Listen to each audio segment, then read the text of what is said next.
मैं माननीय मंत्री से आग्रह करना चाहता हूं कि जो नियोजित शिक्षक हैं और जो सक्षमता पास किए हैं उनको उनके सेवा काल का जो जितना वर्ष तक उन्होंने स्कूलों में पढ़ाया है उसको उसमें जोड़ते हुए सीनियर बनाया जाए। सरकार का इस पर क्या कहना है? एक मिनट पूछिए। हम लोग सभी जानते हैं यहाँ तीन लोकतांत्रिक ढांचे में तीन तरह की सरकार है, केंद्र सरकार, राज्य सरकार और लोकल गवर्नमेंट, स्थानीय स्वशासन की सरकार। और उसके तहत माननीय मुख्यमंत्री जी ने उस समय नियोजन इकाई के द्वारा नियुक्ति करवाया। जो माननीय सदस्य का सवाल है वह इसलिए भी अनिवार्य है और अपरिहार्य है कि उन्हीं शिक्षकों के अनुभव के आधार पर सरकारी विद्यालयों में प्रधानाध्यापक के रूप में नियुक्ति की गई, प्रधान अध्यापक के रूप में नियुक्ति की गई, शिक्षण प्रशिक्षण महाविद्यालय में व्याख्याता के रूप में नियुक्ति की गई। उसमें आप उनका अनुभव मान रहे हैं। राज्य सेवा संवर्ग के भी कोई अगर भारतीय प्रशासनिक सेवा में जाते हैं तो वो सरकार स्टेट टू सेंटर होता है, सेंटर टू सेंटर होता है, तो लोकल गवर्नमेंट टू स्टेट क्यों नहीं हो सकता है? इतने दिन की सेवा, वो भी नियमित सेवा। मुख्यमंत्री महोदय ने पहले वो ठेके पर थे नियुक्त, कॉन्ट्रैक्ट पर, और मुख्यमंत्री महोदय ने 60 वर्ष की सेवा उनकी भी की जितनी सरकारी कर्मियों की, सरकारी शिक्षकों की सेवा थी। तो मुझे नहीं लगता इसमें कोई विवाद है। विभाग द्वारा यह विवाद जरूर पैदा किया जा रहा है, शिक्षकों में असंतोष बनाया जा रहा है, पठन पाठन का कार्य प्रभावित हो रहा है। इसीलिए इसमें मंत्री महोदय आप एक बार समीक्षा करें और सरकार के संवैधानिक स्वरूप को देखते हुए जो माननीय सदस्य का प्रश्न है उसके अनुरूप उनको यह हकदारी मिलनी चाहिए। माननीय मंत्री। माननीय सभापति महोदय, जहाँ तक शिक्षकों के वेलफेयर का प्रश्न है या फिर शिक्षा जगत में जितनी सुधार हुए हैं, अगर उसमें डिटेल में जाएंगे समय लगेगा, लेकिन यह कहना कि शिक्षकों के विरुद्ध है सरकार या उनका ख्याल नहीं रख रही है, सही नहीं है। लेकिन जो कॉन्स्टिट्यूशनल पोजीशन है, हम निश्चित रूप से आपके प्रस्ताव पर विचार करेंगे, लेकिन जो कॉन्स्टिट्यूशनल पोजीशन है वो भी माननीय सदस्य जान जाएं। स्थानीय निकाय शिक्षकों की नियमावली भारत के संविधान के अनुच्छेद 243(6) के तहत अधिसूचित की गई है, जो राजकर्मी श्रेणी के तहत नहीं होते हैं। तो ये कॉन्स्टिट्यूशनल पोजीशन है, लीगल पोजीशन है। उसके बावजूद भी मैंने कहा कि हम उस पर विचार करेंगे, लेकिन जहाँ तक लीगल पोजीशन और कॉन्स्टिट्यूशनल पोजीशन की बात है, सरकार उस पर सही है और जो हमारा विभाग है वो भी सही है। किसी को तंग तबाह करने के ख्याल से इस तरह की कोई मंशा नहीं है। हम लोगों ने तो जहाँ तक हो सका है शिक्षकों के हित में सारी कार्रवाइयाँ की हैं। अभी आप देख ही रहे हैं, जो नियुक्तियाँ हों या उनके अन्य जो भी उनके हित के कार्य थे, 2 लाख करीब 50,000 से ज़्यादा जो शिक्षक थे वो तो पास कर चुके हैं सक्षमता परीक्षा में और वो राजकर्मी का दर्जा पा रहे हैं। महोदय हम भटक गए। मैं यह संजीव जी ने भी कहा कि आपने हेडमास्टर बनाया तो उसकी वरीयता को काउंट किया कि नहीं? आप बीपीएससी में सरकार ने एक योजना लाई कि नियोजित शिक्षकों को हम परमानेंट करके राज्यकर्मी का दर्जा देना चाहते हैं। आप दिए, वो परीक्षा दिया, लेकिन उसका पोंछ काट देने का आपने तो नहीं कहा था कि आपका जो पोंछ लगा हुआ है 18 साल का, 20 साल का, वो हम काट देंगे। और सरकार नियुक्त की थी, चाहे वो जिला परिषद का हो या कॉरपोरेशन में हो, जहां कहीं भी जहां कहीं भी नियुक्ति हुई है महोदय, वो सरकार के आदेश पर हुआ है। 60 साल तक आपने उसको रखने का वादा किया इसी सदन में। हम सिर्फ यह चाहते हैं कि जो 18 साल 20 साल से काम कर रहे हैं उनकी सेवा निरंतरता उसमें जुटनी चाहिए। ये यूनिवर्सिटी एक्ट में भी है, दुनिया में ऐसा नहीं होता है कि एक ही काम कर रहे हैं, हम प्रमोशन के लिए छलांग करने जा रहे हैं बीपीएससी में देकर टेस्ट कराने, तो हमारा पोंछिए काट दीजिए। इसलिए महोदय मैं पुनः यह कहता हूं कि उनकी जो सेवा निरंतरता है उसमें जोड़ी जाए। अनुभव जितने दिन का अनुभव है, और आज अभी यूनिवर्सिटी सर्विस कमीशन के पूर्व चेयरमैन बैठे हुए हैं और वर्तमान चेयरमैन भी बहाली कर रहे हैं। आप दूसरे कॉलेजों को, एफिलिएटेड कॉलेजों के 10 साल और 5 साल का आप काम करने का अनुभव जोड़ रहे हैं कि नहीं? आप उस पे आप अंक दे रहे हैं कि नहीं? ये दुनिया में ऐसा ही चलता है। एक अलग रूप से इसको प्रताड़ित करने के दृष्टिकोण से जो जूनियर आज बहाली हुआ है उसके कलेजा पर, आप सीनियर के कलेजा पर बैठा देंगे तो शिक्षण संस्थानों में इसका असर पड़ता है। इसलिए महोदय, मेरा आग्रह है कि उनका जो अनुभव का लाभ है उसमें जुटे, या इस पर सरकार क्या कहती है? सभापति महोदय, प्रताड़ना की तो बात मेरे समझ के परे है और शायद इस सदन के समझ के भी परे है। शिक्षकों को जहां तक सुविधा दी जा रही है, एक चीज माननीय सदस्य भी बताना चाहेंगे, चूंकि उन्होंने लीगल प्रोविजन की बात की और हमने भी किया, तो क्या जो सक्षमता पास करने के पहले जब वो जो शिक्षक थे जिसे नगर निकायों ने या पंचायती राज व्यवस्था के अधीन उन्हें नियुक्ति दी गई, उन्हें टेम्परेरी स्तर पर या कॉन्ट्रैक्चुअल पर, तो वो हकदार नहीं थे न्यू पेंशन पॉलिसी के उस वक्त जब आप वहाँ पर जब आपकी नियुक्ति थी, आपको जब पंचायती राज व्यवस्था के तहत आपको शिक्षक के रूप में रखा गया, तो उस वक्त आप तो न्यू पॉलिसी स्कीम के, एनपीएस के तहत पेंशन स्कीम के हकदार नहीं थे। हकदार अब आप हुए हैं अब से, जबकि आप राज्यकर्मी का दर्जा पा लिए हैं तब। तो इसलिए प्रताड़ना की कहाँ से बात हो रही है? वो तो उनके सुविधा के लिए हम लोग ने सक्षमता परीक्षा की और उसको हम लोगों ने राजकर्मी का दर्जा दिया। माननीय मुख्यमंत्री जी ने बिल्कुल उनके तरफ संवेदनशील रुख अपनाया है। जहाँ तक ये प्रश्न है, उन्होंने कहा कि सेवा जो उन्होंने दी है राज्य को और अपने अपने संस्थाओं में, उस पर हम विचार जरूर कर लेंगे, लेकिन कानूनन रूप से इसकी बाध्यता नहीं है, लेकिन फिर भी हम संवेदनशील होकर उस पर पुनः विचार करेंगे। धन्यवाद। ठीक,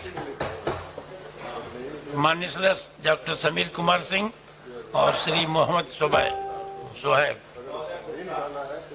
आज पर जाने का और वो कब तक बंद रहेगा? इस तरह के अधिकार से वंचित करना लोकतांत्रिक मूल्यों के खिलाफ है। और उस जिला शिक्षा पदाधिकारी और वो कार्यालय केवल वेतन रोकने के पीछे अनुशासन नहीं है, कुछ और भी बातें हैं, उसकी जांच होनी चाहिए और जिला शिक्षा पदाधिकारी के कार्यालय से उन पर और उनके अन्य जो कर्मचारी हैं उन पर कार्रवाई होनी चाहिए, उनको दंडित किया जाना चाहिए। उनको रोकने का किसने अधिकार दे दिया कि किसी तरह का आंदोलन राज्य में नहीं होगा और शिक्षक अपनी मांगों के लिए आंदोलन नहीं करेगा? ये तो हमारे लोकतांत्रिक तरीके हैं। जो हमने कहा था कि जिलावार हम लोग समीक्षा करें, जहां भी वेतन कटौती या वेतन रोक के उसको हम लोग कर रहे हैं। जहां तक पदाधिकारियों के विरुद्ध कार्रवाई का प्रश्न उठता है, तो हम लोगों ने जहां जहां कमियां पाई हैं, तो निश्चित रूप से हम लोगों ने अपने स्तर पर कार्रवाई की है। मैंने सदन को पहले भी बताया कि गोपालगंज जिले में, उसके बाद किशनगंज जिले में और 2 दिन पहले दरभंगा जिले में जो डिस्ट्रिक्ट एजुकेशन ऑफिसर थे, जो खामियां हमने पाई और बहुत ज़्यादा अनियमितताएं थी और वहाँ के जो डीपीओ थे, तो उन लोगों को हम लोगों ने निलंबित भी किया है। तो जहाँ इस तरह की कमियां उजागर होंगी कि जहाँ मेंस्ट्रिया इन्वॉल्व है, कि जहाँ पर जानबूझ करके या इस तरह की गलतियां हैं, तो हम लोग जिलावार समीक्षा कर रहे हैं। माननीय सदस्य को मैं कहना चाहूँगा कि इस जिले की भी जब हम लोग समीक्षा कर लेंगे और हर जिले में जहां शिक्षकों की गलतियां नहीं है, उसको निश्चित रूप से उसका हम लोग सुधार कर लेंगे। मैंने पूर्व में भी कहा। माननीय श्रीमती शशि यादव। उत्तर प्राप्त हुआ है, लेकिन अपनी सूचना अध्यक्ष महोदय, राज्य के सरकारी विभागों में राज्य कर्मियों को अपने पद के अनुसार उसे 7वें वेतन आयोग के तहत मूल वेतन के साथ ग्रेड पे दिया जा रहा है और लेवल भी निर्धारित है, जबकि बीपीएससी टीआर1, बीपीएससी पीआर2, बीपीएससी टीआर3 द्वारा चयनित अध्यापक एवं सक्षमता पास विशिष्ट शिक्षकों को का ना ही ग्रेड पे निर्धारित किया गया है और न ही लेवल तय किया गया है। सिर्फ नियोजन के तहत वर्ग 1 से 5 के अध्यापकों को एवं विशिष्ट शिक्षकों को 25,000, वर्ग 6 से 8 के अध्यापक को 28,000, वर्ग 9 से 10 के अध्यापक एवं विशिष्ट शिक्षकों को 31,000, वर्ग 11 से 12 के अध्यापक एवं विशिष्ट शिक्षकों को 32,000 रुपया मूल वेतन दिया जा रहा है, जो 7वें वेतन आयोग से बिल्कुल अलग है, जिसके कारण भविष्य में अध्यापक एवं विशिष्ट अध्यापकों को 8वें वेतन आयोग के लाभ से वंचित रहना पड़ सकता है, जबकि उक्त शिक्षकों को भी राज्यकर्मी का दर्जा प्राप्त है। अतः उक्त शिक्षकों के हित में पद के अनुसार शिक्षकों को ग्रेड पे तथा लेवल निर्धारित करने हेतु हम सदन के माध्यम से सरकार का ध्यान आकृष्ट कराते हैं। माननीय मंत्री शिक्षा विभाग। अध्यक्ष महोदय, वस्तु स्थिति यह है कि पंचायती राज संस्थाओं एवं नगर निकाय संस्थाओं द्वारा नियुक्त शिक्षकों को समान कार्य के बदले समान वेतन देने से संबंधित माननीय सर्वोच्च न्यायालय में दायर SLP संख्या 20/2018 बिहार सरकार एवं अन्य बनाम बिहार माध्यमिक शिक्षक संघर्ष समिति एवं अन्य के साथ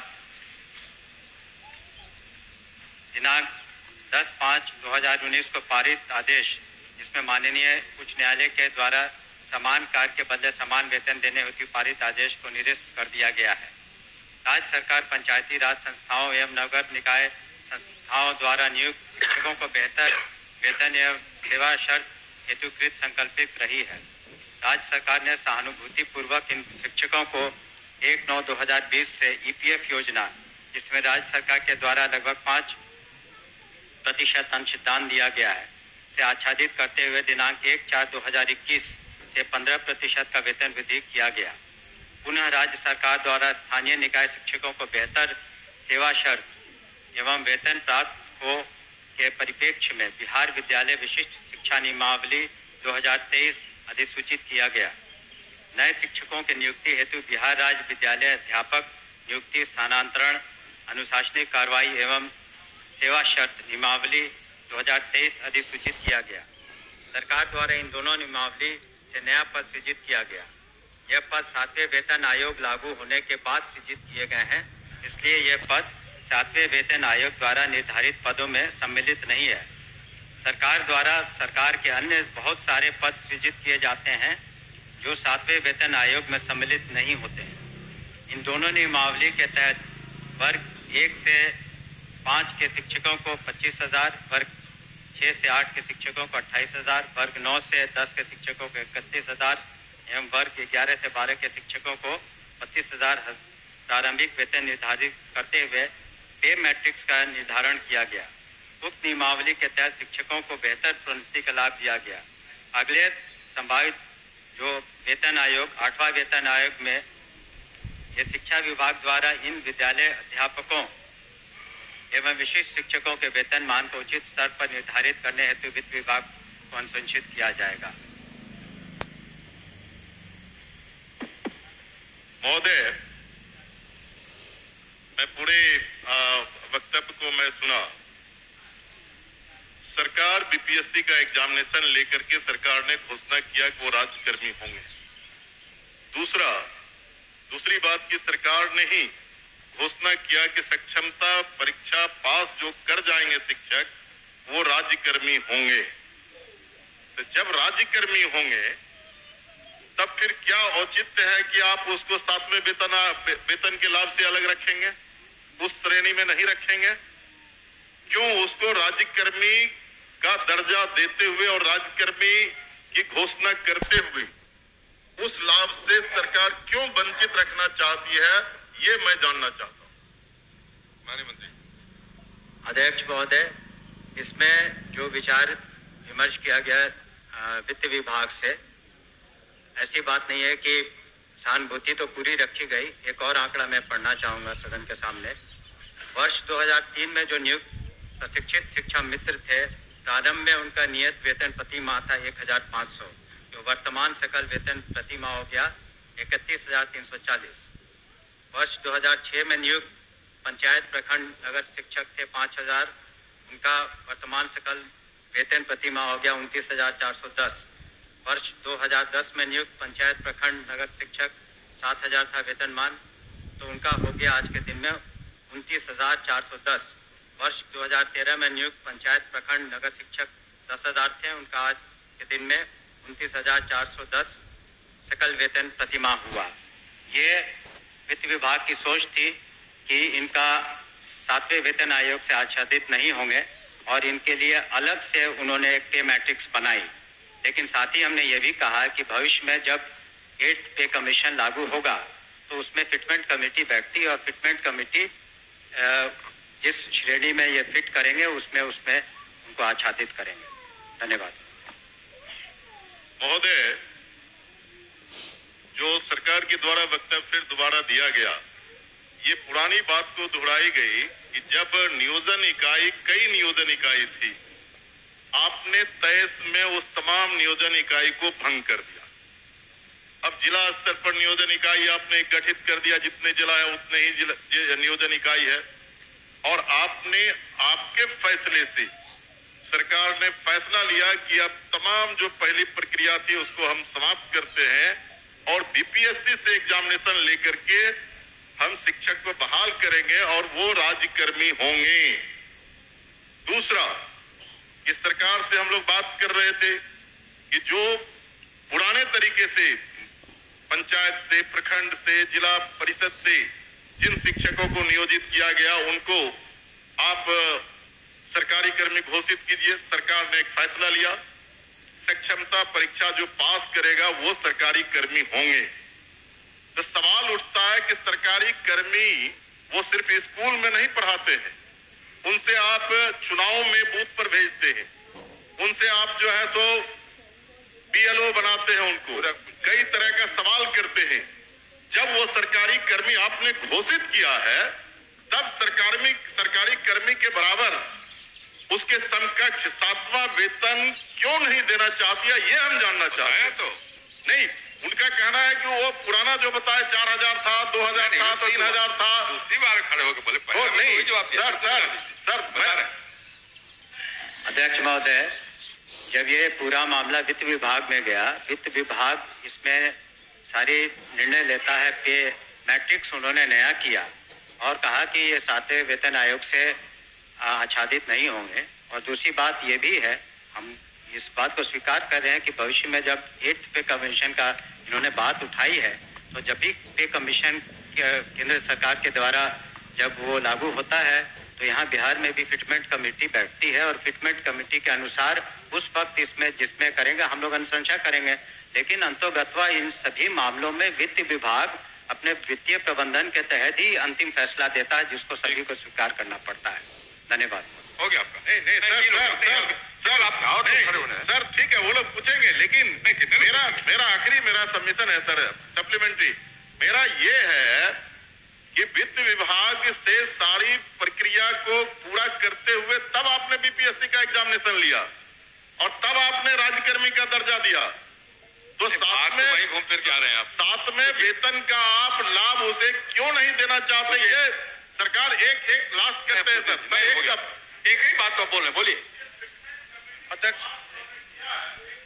जाएगा कह तो रहे, हमने तो कहा ही कि जब 8th कमीशन का जो उसमें फाइंडिंग्स आएंगी तब बिहार में जब फिटमेंट कमेटी होगी तो अलग अलग विभाग का उसमें टेकअप किया जाता है, तो उस वक्त विचार किया जाएगा निश्चित रूप से। धन्यवाद। ओके अध्यक्ष महोदय, वर्ष 2023 में नियोजित शिक्षकों को महागठबंधन की सरकार में राज्यकर्मी का दर्जा दिया गया था महोदय। और ध्यान जो शिक्षकों के हित में उनके पद के अनुसार ग्रेड पे और उनका लेवल जो तय करना है वो सरकार कब तक देने का विचार रखती है? यदि देने का विचार रखती है तो कब तक, नहीं तो क्यों? एक ही बात हो रही है।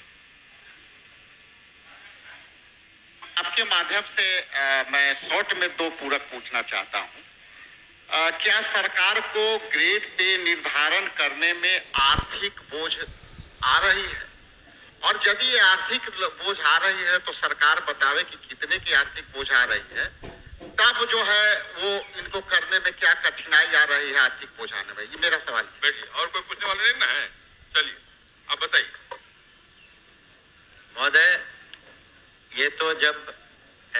वित्त विभाग में जाते हैं तो नीति निर्धारण और सारी समीक्षा वित्त विभाग करती है।